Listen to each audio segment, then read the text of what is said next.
So I know you guys are doing something similar in Mr. Wold's class. What is Mr. Wold's project? Take like a historical event and write about like a tape that like helps it. Okay. So here's what we're doing. We're piggybacking off of Night and the way that Night is represented. So here's the overview. In 1948, shortly after the Holocaust ended, the United Nations defined genocide as any acts committed with the intent to destroy, in whole or in part, a national, ethnic, racial, or religious group. We went over the preamble, right? We know what the elements are to something being classified as a genocide. A lot of things have happened that are not classified as genocides. And there's always a question of never again, right? We talked about that. Everyone always says never again, but yet it continues to happen.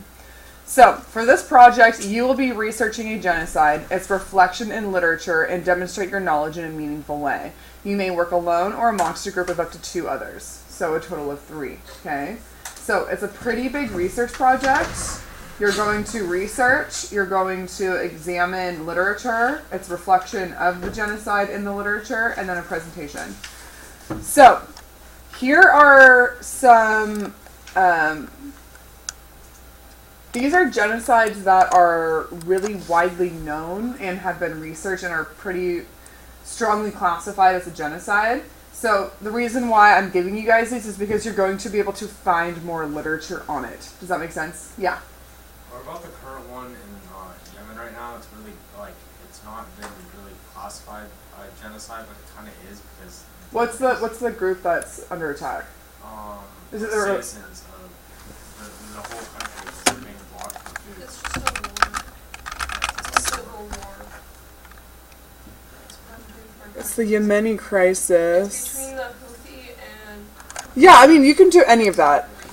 You can do any of that, you just have to run it by me. I'm just saying, with stuff that's like broader, like the Armenian just said, there's going to be more information on it. Does that make sense? So, and I'll go through why I'm going that. So here are a few ideas. You have the Armenian genocide, Stalin's purges in the USSR, which is when he basically cut off food to everybody who wasn't basically along with his ideas of communism. I'm sure you guys talked about that in history. The Tutsi in Rwanda, so the Rwandan genocide was huge in the 90s. The Rohingya in Myanmar, that's happening right now. There's a ton of information on it. The Yazidis by ISIS or ISIL, they're under a genocide right now. It's a small Christian group, I believe. The victims of Khmer Rouge in Cambodia. I have a novel, if you guys wanted to look at it for this project. It's called Never Fall Down. There's a lot on that. The Kurds in Iraq, gendercide in India and China. That would be remember one of the elements of genocide is the prevention of births, right? What happens to all the baby girls under the one-child law? That's called gendercide. You could do that if you wanted to. The LGBTQ in Chechnya in Russia. There's a lot going on there right now with that. The Bosnian genocide, the Maya in Guatemala. Basically, the Guatemalan government. There's also a book called, what's it called? Tree Girl that's on that. I can give you guys all these different resources. Yeah, I read that. It's so sad. Yeah. The Kosovar Albanians, the Darfurians in Sudan. If you guys remember, a lot of celebrities would wear shirts that said Darfur on them in the past 10 years to kind of bring awareness to that. Those are some big ones, but you guys can run any other ideas by me, okay? So, those are your topics. Are you with me? We know what we're doing? Okay. Here's the presentation and the content, okay? So, Ryan, stay with me and focus.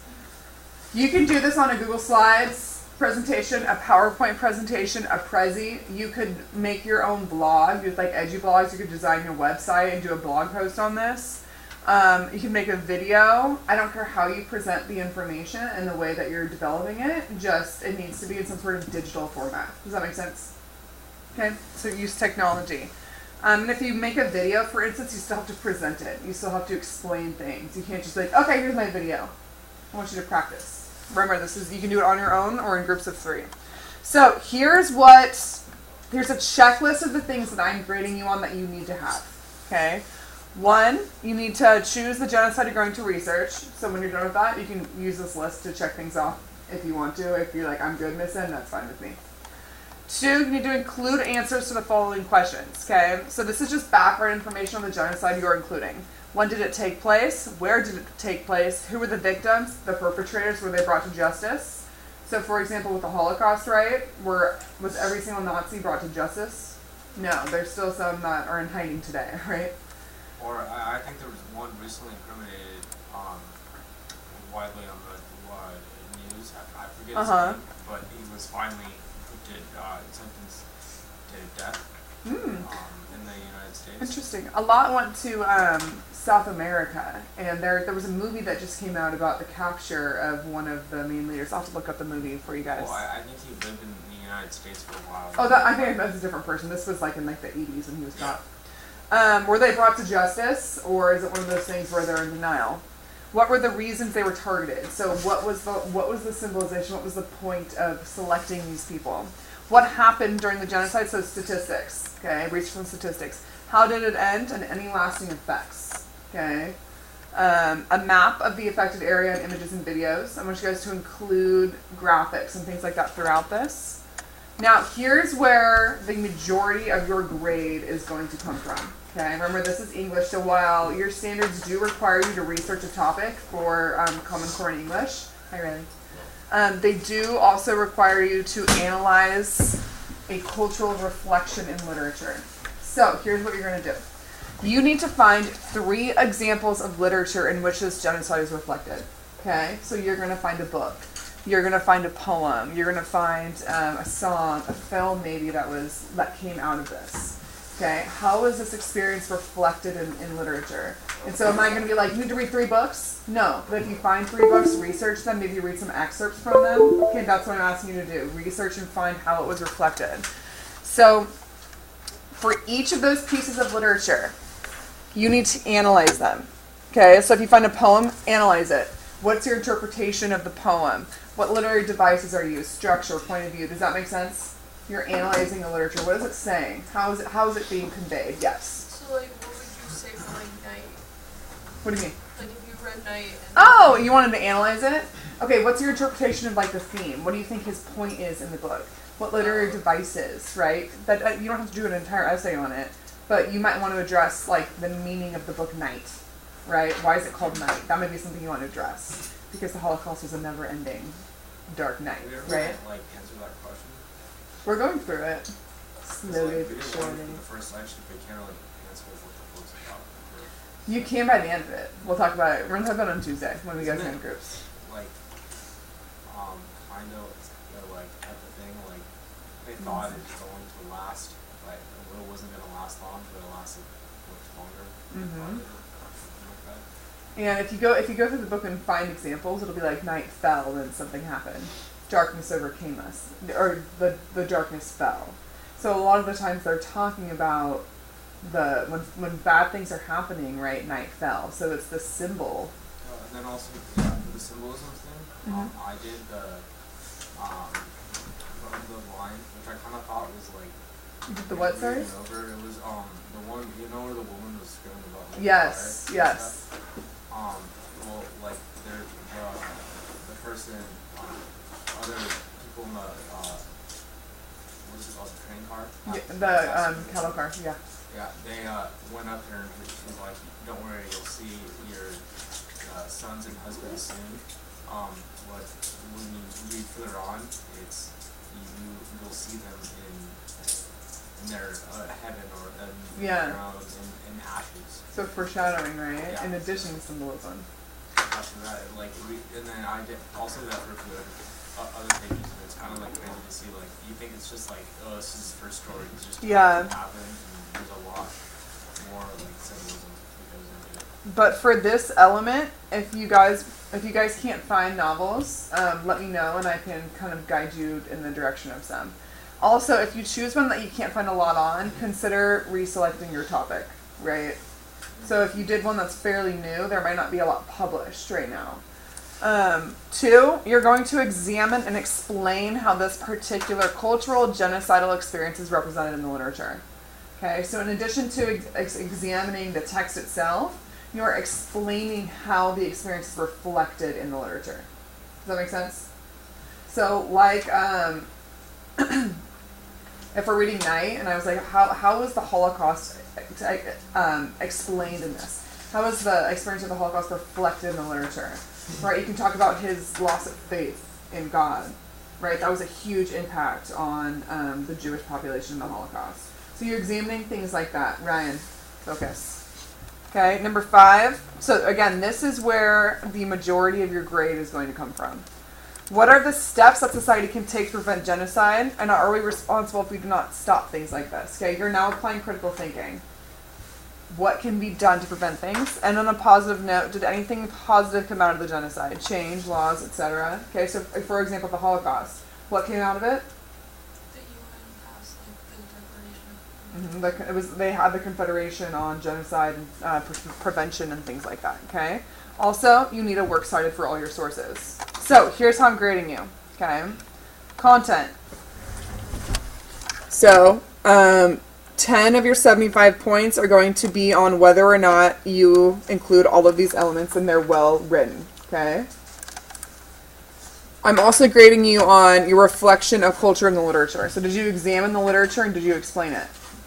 Okay. So 30 of the 75 points are based on that alone. Yes. It's only 75 points. No. Just wait. Map, did you include images and maps explaining the area? Critical analysis, presentation critically analyzes society's response to stopping genocide. Okay. Grammar, spelling, punctuation. So if your grammar or spelling is terrible, you're going to get marked down significantly. And again, 10 more points are there for your correctly cited sources. Okay? So I'm really putting in a lot of emphasis on whether or not you can do all these things we've talked about the entire year and combine it into one. Okay? So that alone, just you compiling all these things, is 75 points. Okay? Now, the presentation itself is 50 points. So these are all based on standards for sophomores. So by that I mean everything that I'm grading you on, I took straight from what you're supposed to do by your sophomore year. So it's not like I'm like, you need to do this. It's actually something that you have to prove that you can do. Okay? So can you present information concisely, clearly, and logically? Or are you up here rambling? I do that sometimes, right? I ramble. Don't do that. Okay? Digital media. Did you make use of digital media to enhance understanding? So when you're talking about the statistics in the genocide, did you include a graph? Did you include a map of the area? Could you have included a little bit more digital media maybe? Okay. Did you find some things that help your listeners understand? Command of standard English. So remember how we've talked about like cursing, for instance. You guys might do it outside of school, but you're never going to do it in my classroom, right? You need to know how to use different types of language. For example, when I'm at home talking to my husband, I probably have a different tone than when I'm talking to Mr. Palmer about something, my boss. Does that make sense? So you're practicing that here. And lastly, can listeners easily follow what you're saying, and is your presentation appropriate to task? So by that is, if something's appropriate to task, you're talking about genocide, right? You're talking about a tough topic. If someone includes like a joke on their PowerPoint, is that appropriate to task? Probably not. Riley's like, okay, I get it.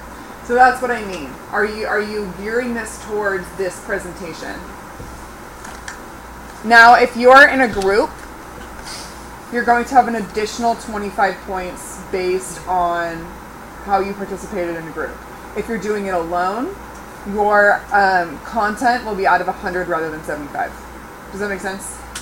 So the total project is 150 points, which is the biggest assignment you have ever had. Am I right? Huh?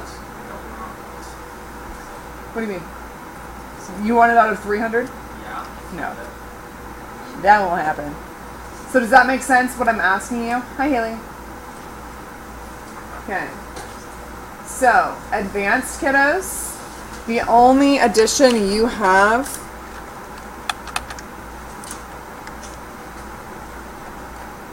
when you get into your analysis of literature, you are comparing and contrasting the experience that is in Knight and your selected literature. Okay? So by that, I mean, are the themes similar or different? Is the point of view different? Is the tone very similar?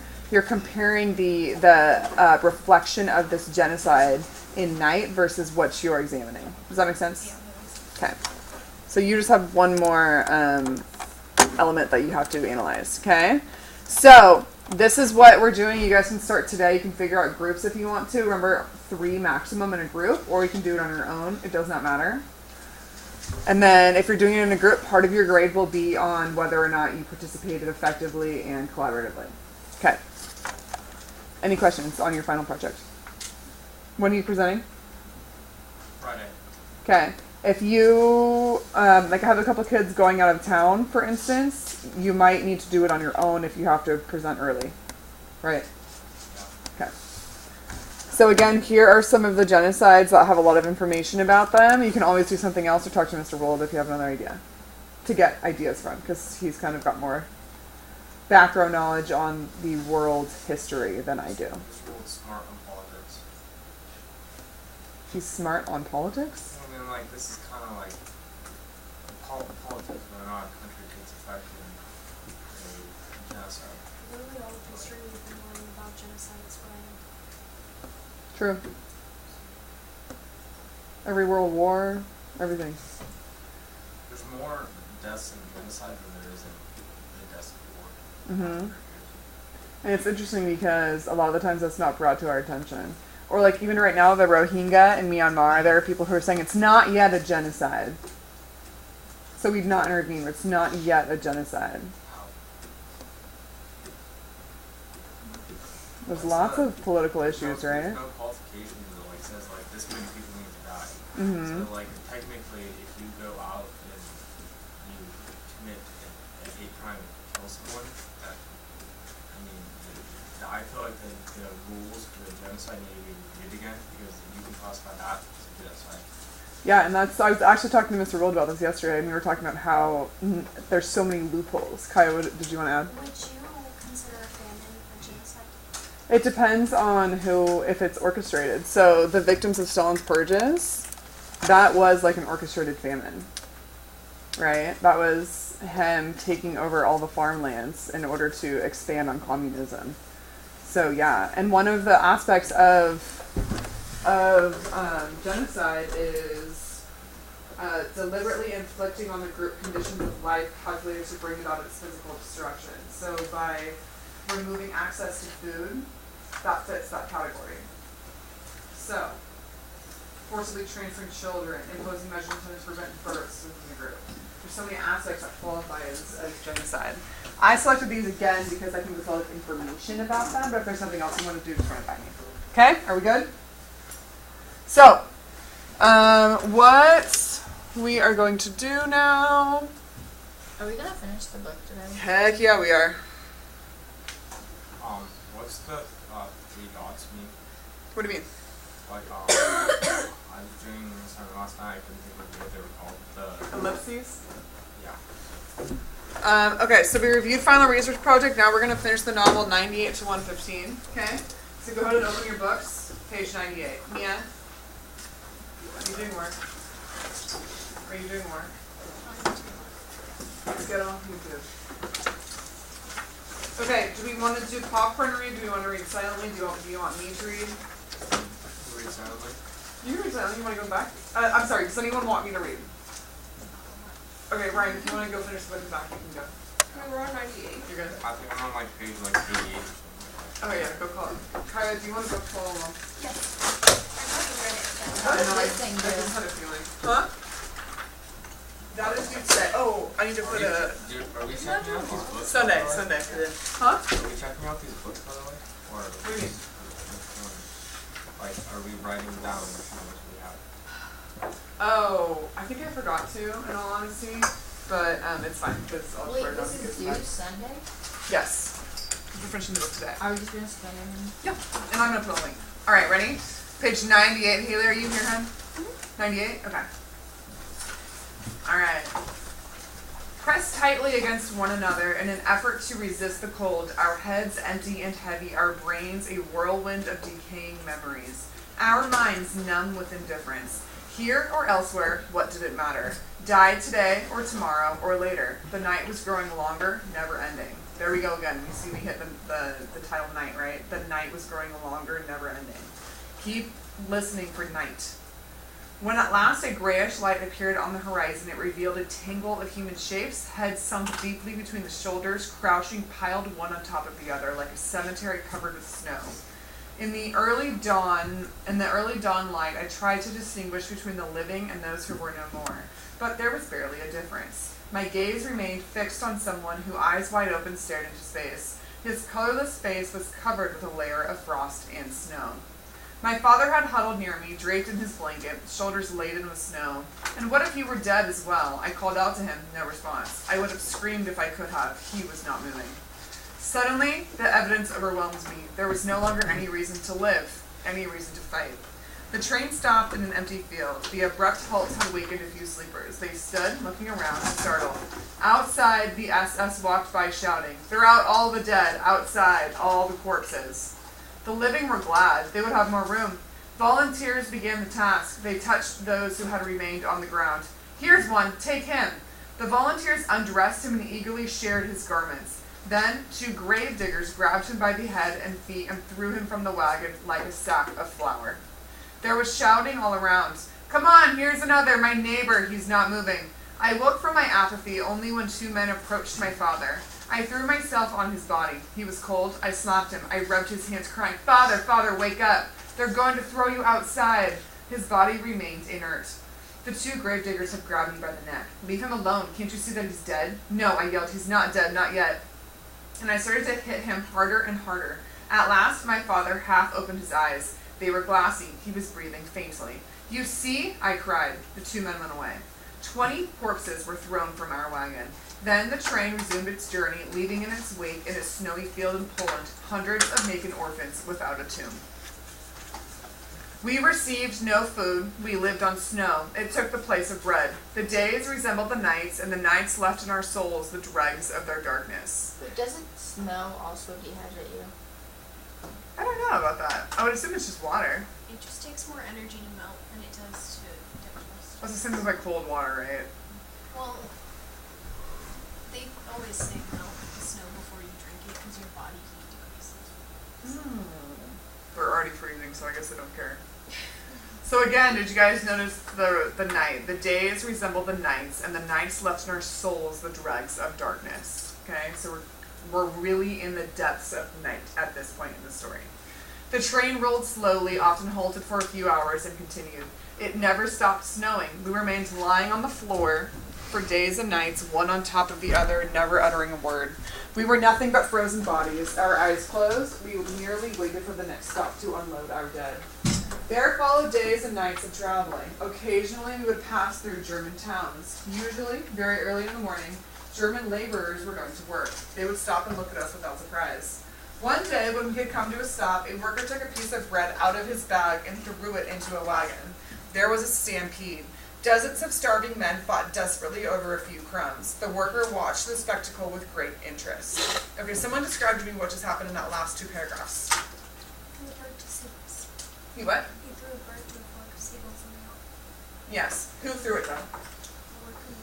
A worker. A worker who they were passing by, okay? So this is important to know for the upcoming events. But basically some guy on the side sees this train of these Holocaust victims, and he throws a piece of bread into the train, and everyone just like starts attacking for this bread, right? They're starving. Years later, I witnessed a similar spectacle in Aden.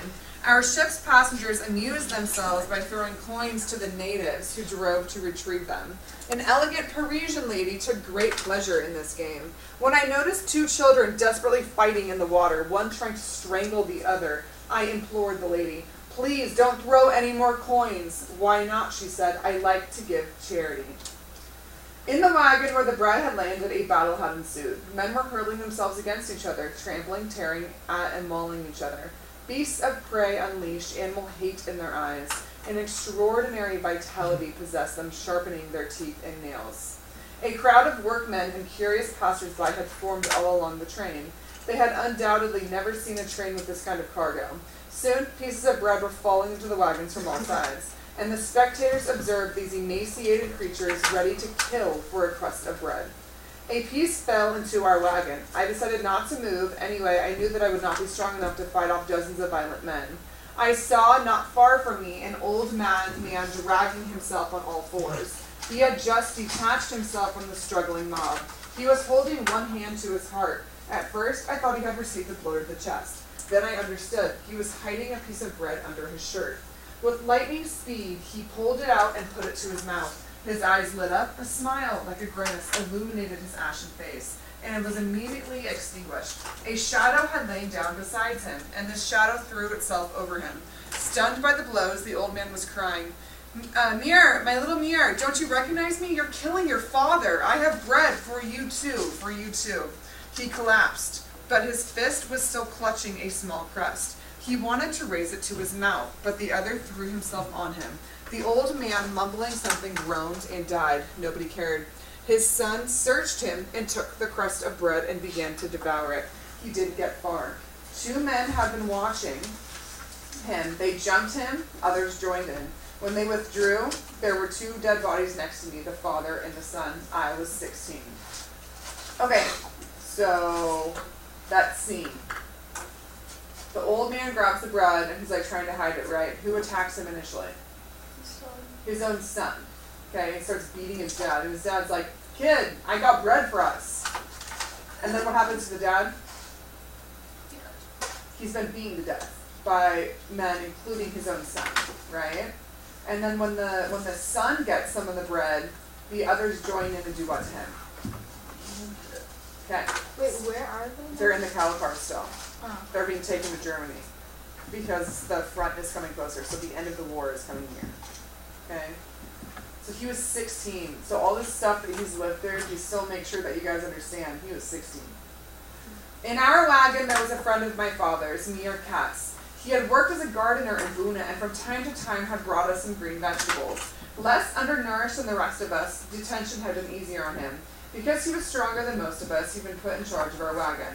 On the 3rd night of our journey, I woke up at the start when I felt 2 hands in my throat trying to strangle me.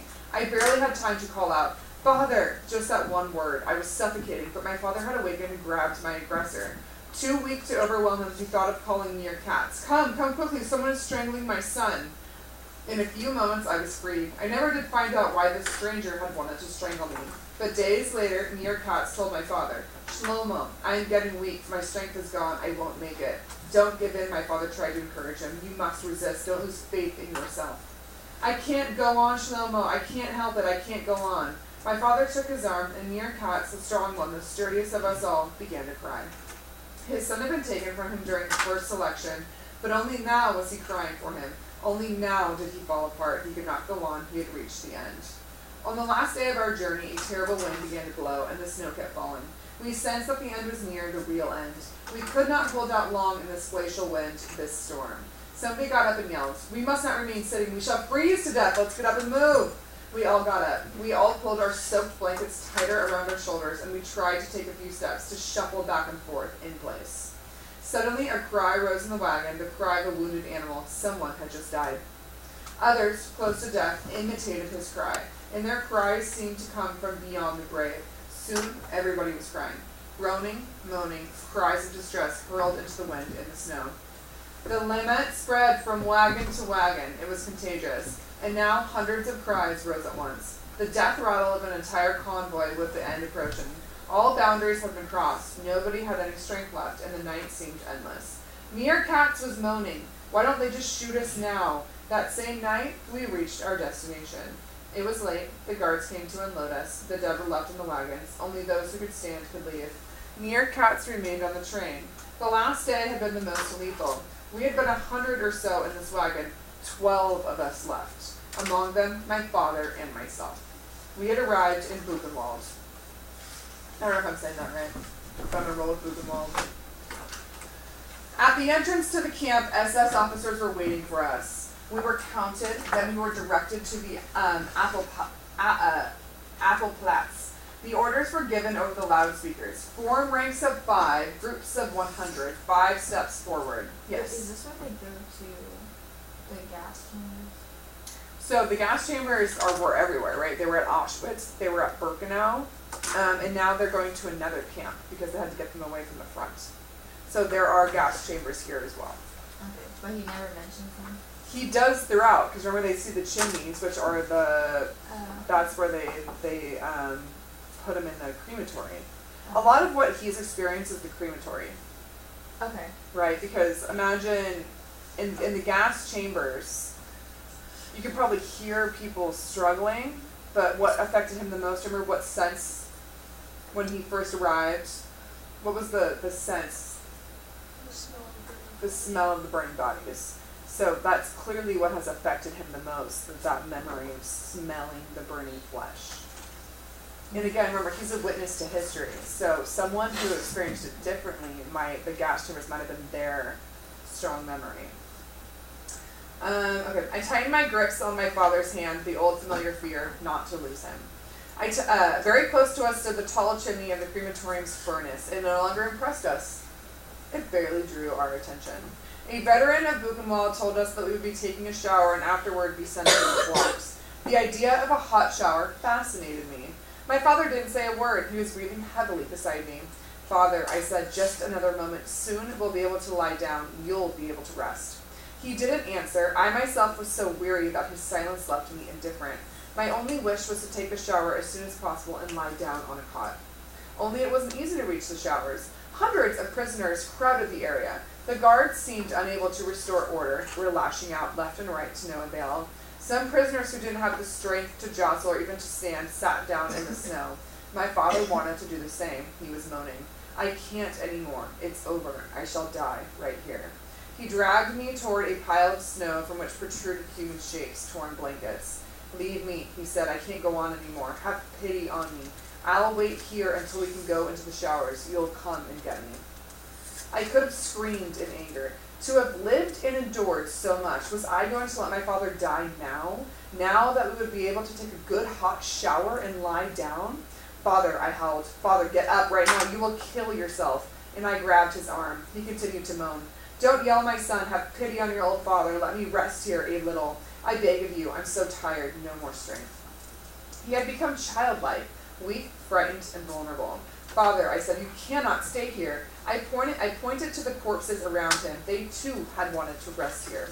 I see, my son. I do see them. Let them sleep. They haven't closed an eye for so long. They're exhausted. His voice was tender. I howled into the wind. They're dead. They will never wake up. Never. Do you understand? This discussion continued for some time. I knew that I was no longer arguing with him, but with death itself, with death that he had already chosen. The sirens began to wail. Alert! The lights went out in the entire camp. The guards chased us toward the blocks. In a flash, there was no one left outside. We were only too glad not to have to stay outside any longer. In the freezing wind, we let ourselves sink into the floor. The cauldrons at the entrance found no takers. There were several tiers of bunks. To sleep was all that mattered. When I woke up, it was daylight. That is when I remembered that I had a father. During the alert, I had followed the mob, not taking care of him. I knew he was running out of strength, close to death, and yet I had abandoned him. I went to look for him. Yet at the same time, a thought crept into my mind. If only I didn't find him. If only I were relieved of this responsibility. I could use all my strength to fight for my own survival, to take care only of myself. Instantly, I felt ashamed of myself forever. I walked for hours without finding him. Then I came to a block where they were distributing black coffee. People stood in a line, quarreled. A plaintive voice came from behind me. Eliezer, my son, bring me a little coffee. I ran toward him. Father, I've been looking for you for so long. Where were you? Did you sleep? How are you feeling? You seemed to be burning with fever. I fought my way to the coffee cauldron like a wild beast, and I succeeded in bringing back a cup. I took one gulp. The rest was for him. I shall never forget the gratitude that shone in his eyes when he swallowed this beverage, the gratitude of a wounded animal. With these few mouthfuls of hot water, I had probably given him more satisfaction than during my entire childhood. He was lying on the boards, ashen, his lips pale and dry, shivering. I couldn't stay with him any longer. We had been ordered to go outside to allow for cleaning of the blocks. Only the sick could remain inside. We stayed outside for 5 hours. We were given soup. When they allowed us to return to the blocks, I rushed toward my father. Did you eat? No. Why? They didn't give us anything. They said that we were sick, that we would die soon, and that it would be a waste of food. I can't go on. I gave him what was left of my soup, but my heart was heavy. I was aware that I was doing it grudgingly. Just like Rabbi Eliyahu's son, I had not passed the test. What does he mean when he says, just like Rabbi Eliyahu's son? What does he mean? Riley, do you remember? What happened to Rabbi Eliyahu?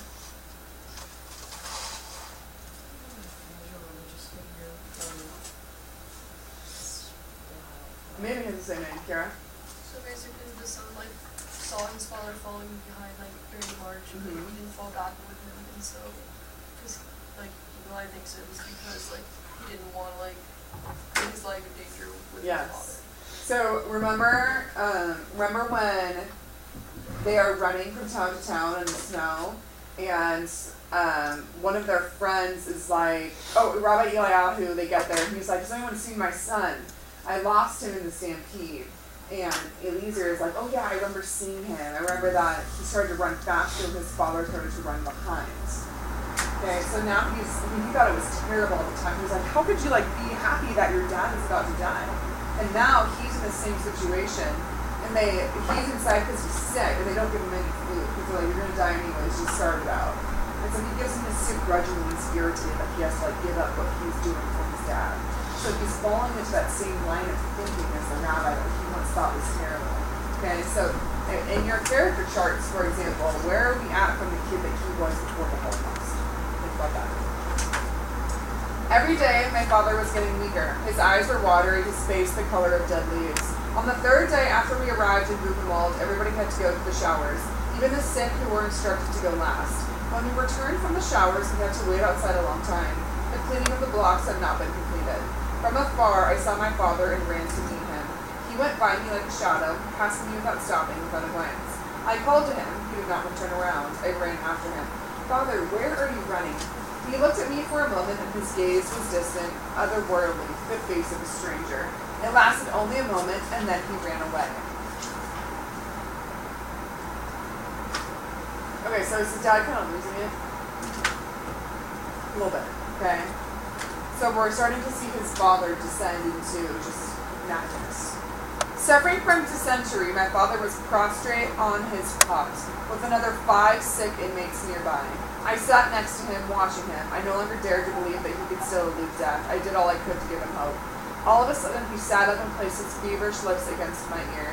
Eliezer, I must tell you where I buried the gold and silver. In the cellar, you know. And he began talking faster and faster, afraid of running out of time before he could tell me everything. I tried to tell him that it was not over yet, that we would be going home together, but he no longer wanted to listen to me. He could no longer listen to me. He was worn out. Saliva mixed with blood was trickling from his lips. He had closed his eyes. He was gasping more than breathing. For a ration of bread, I was able to exchange cots to be next to my father. When the doctor arrived in the afternoon, I went to tell him that my father was very ill.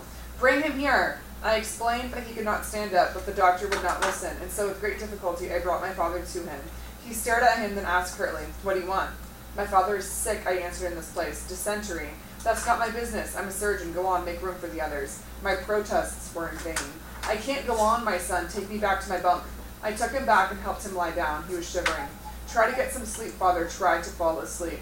His breathing was labored. His eyes were closed, but I was convinced that he was seeing everything, that he was seeing the truth in all things. Another doctor came to the block. My father refused to get up. He knew that it would be of no use. In fact, that doctor had only come to finish off the patients.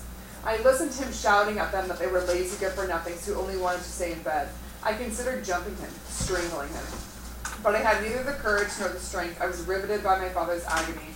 My hands were aching. I was clenching them so hard. To strangle the doctor and the others, to set the whole world on fire, my father's murderers. But even the cries stuck in my throat. Okay.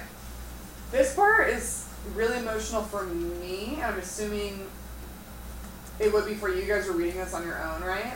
Imagine the terrible things you have witnessed, right? And now you're near the end and your dad is dying. Not only are they not feeding him, the doctors won't look at him, right? So who is contributing to this death? Everyone. They're all contributing to these deaths, right? And he's so angry. So for him to, not only was it the Nazis, right? It was all these people who just didn't care. And so when we're talking about genocides and I'm asking you, whose job is it? Was it these doctors' jobs? I don't know. Okay, that's what you gotta look at. On my return from the bread distribution, I found my father crying like a child. "My son, they are beating me." Who? I thought he was delirious. Him, the Frenchman, and the Pole, they beat me. One more stab to the heart, one more reason to hate, one less reason to live. Eliezer, tell them not to beat me. I haven't done anything. Why are they beating me? I began to insult his neighbors. They mocked me. I promised them bread, soup. They laughed. They then got angry. They could not stand my father any longer, they said, because he no longer was able to drag him outside to relieve himself. The following day, he complained that they had taken his ration of bread. While you were asleep? No, I wasn't asleep. They threw themselves on me. They snatched it from me, my bread, and they beat me again. I can't go on, my son. Give me some water. I knew that he must not drink, but he pleaded with me so long that I gave in. Water was the worst poison for him. But what else could I do for him? With or without water, it would be over soon anyway. You at least have pity on me. Have pity on him? I, his only son. A week went by like that. Is this your father? Asked the Blockotesti. Yes. He is very sick. The doctor won't do anything for him. He looked at me straight in the eye. The doctor cannot do anything more for him, and neither can you. He placed his big hairy hand on my shoulder and added, Listen to me, kid. Don't forget that you are in a concentration camp. In this place, it is every man for himself, and you cannot think of others, not even your father. In this place, there is no such thing as father, brother, friend. Each of us lives and dies alone. Let me give you good advice. Stop giving a ration of bread and soup to your old father. You cannot help him anymore. And you are hurting yourself. In fact, you should be getting his rations. I listened to him without interrupting. He was right. I thought deep down, not daring to admit it to myself, too late to save your old father. You could have 2 rations of bread, 2 rations of soup. It was only a fraction of a second, but it left me feeling guilty. I ran to get some soup and brought it to my father, but he did not want it. All he wanted was water. Don't drink water, eat the soup. I'm burning up. Why are you so mean to me, my son? Water. I brought him water. Then I left the block for roll call, but I quickly turned back. I laid down on the upper bunk. The sick were allowed to stay in the block, so I would be sick. I didn't want to leave my father. All around me there was silence now, broken only by moaning. In front of the block, the SS were giving orders. An officer passed between the bunks. My father was pleading. My son, water. I'm burning up my insides. Silence over there, barked the officer. Eliezer continued, my father, water. The officer came closer and shouted to him to be silent, but my father did not hear. He continued to call me. The officer wielded his club and dealt him a violent blow to the head. I didn't move. I was afraid. My body was afraid of another blow, this time to my head. My father groaned once more. I heard Eliezer. I could see that he was still breathing, in gasps. I didn't move. When I came down from my bunk after roll call, I could see his lips trembling. He was murmuring something. I remained more than an hour leaning over him, looking at him, etching his bloody, broken face into my mind. Then I had to go to sleep. I climbed into my bunk above my father, who was still alive. The day was January 28, 1945. I woke up at dawn on January 29th. On my father's cot there lay another sick person.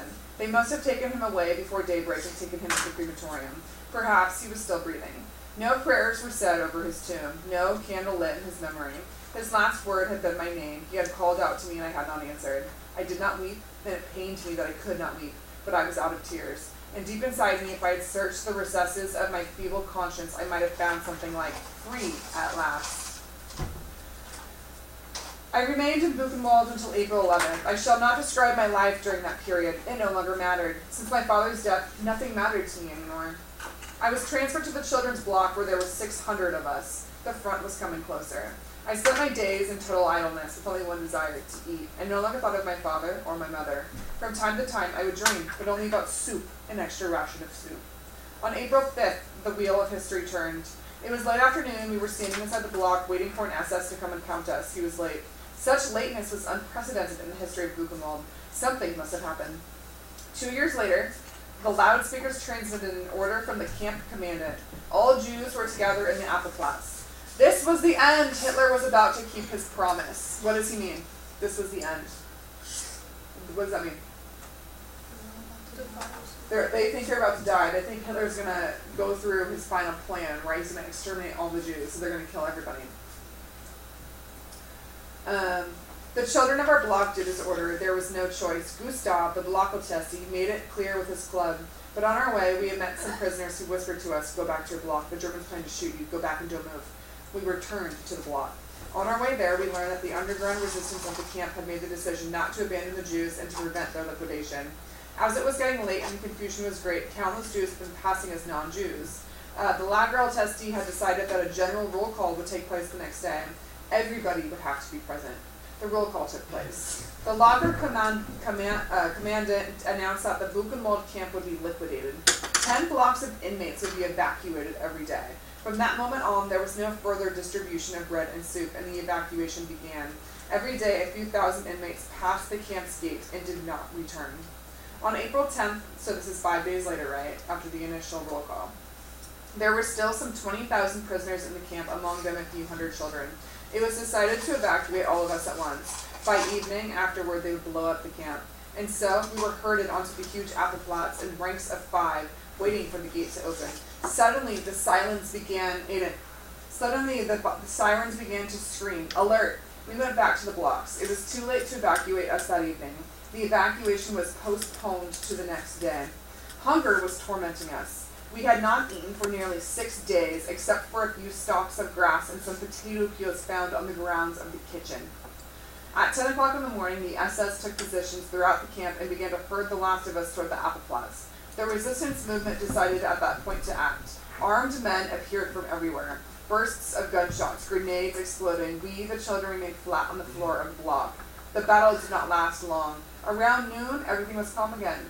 The SS had fled and the resistance had taken charge of the camp.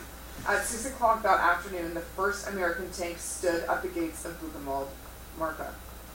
Our first act as free men was to throw ourselves onto the provisions. That's all we thought about. No thought of revenge or of parents, only of bread. And even when we were no longer hungry, not one of us thought of revenge. The next day, a few of the young men ran into Weimar to bring back some potatoes and clothes and to sleep with girls, but still no trace of revenge. 3 days after the liberation of Buchenwald, I became very ill, some form of poisoning. I was transferred to a hospital and spent 2 weeks between life and death. One day, when I was able to get up, I decided to look myself in the mirror on the opposite wall. I had not seen myself since the ghetto. From the depths of the mirror, a corpse was contemplating me. The look in his eyes as he gazed at me has never left me. So, 3 things I want to talk about. The death of his father. Okay. He says, deep inside of me, if I had searched the recesses of my feeble conscience, so if I had the ability to look inside my brain, I might have found something like 3 at last. What do you think of his reaction to his dad's death? He was glad. He was glad. How do you feel about that? Do you blame him for that in a situation, or are you kind of like, ooh, that's raw, that's harsh? A little bit of both. A little bit of both? Okay. Anyone else who was like, that was terrible? Do you think that was terrible? Maybe not glad, maybe relieved. Relieved to not to take care of his dad anymore? Okay. Can you guys imagine like having to take care of a parent in this state? And then he literally hears the SS officer crack his dad's face. Like he said, the last thing he saw of his dad was etching his bloody, broken face into my mind. So the last sight of his dad, he had through all those years was this broken face, okay? And then, do you guys remember in Lord of the Flies when we talked about Maslow's hierarchy of needs? Yeah? Aiden, Riley? Yeah? Yeah? Okay? When he talks about at the end, no one wanted revenge, no one wanted anything but food, does not make sense based on the hierarchy of needs. Because the first thing is food and water, right? So that he didn't have that. That was the first thing he went for. Alright, and then the ending. He talks about how he looks himself in the mirror and there's a corpse looking back at him. Okay? So, what I want you guys to do is you have reader response questions. Okay. Have you guys ever heard the term reader response before? Anyway? Okay, nobody. So, on these questions, this is your personal response to the book. So, number 1, it asks, Knight focuses on 1 year. Identify some of the internal and external conflicts. Okay. This was only a year. That was a year in his life. Oh, it's 6. He was, remember, that's why he said I was 16, because he was 15 when it first happened. Because it seems like a lifetime, right? So focus on the internal and external conflicts. No correct answer. There are several you can mention, okay? In the next to last sentence in the book, Eliezer says that when he looked in a mirror after liberation, he saw a corpse gazing back at him. We literally just read that line, okay? He ends the book by stating, the look in his eyes as they stared into mine has never left me. What does he mean by that statement? Okay? That specific one. The look in his eyes has never left me. What does he mean by that? How do you interpret that? Okay? 3, how did the relationship between he and his father change? What do you think is the reason for that change? Okay, what do you think is the primary cause or reason? 4, what is the meaning of the title knight? 5, explain what Eliezer's story means to you. Okay? Why was it important? Was it important? Does it mean something to you? Was it important that you read this and know about this experience of a kid your age? 6, why do you think Weasel tells his story from the first person perspective? If Night were written in the third person, would it have been less believable? Okay.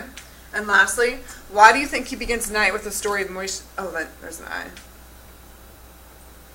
Of Moish the Beetle. What lessons does the narrator seem to learn from his experience? Okay. So that's what you're working on right now. Again, it's your personal response.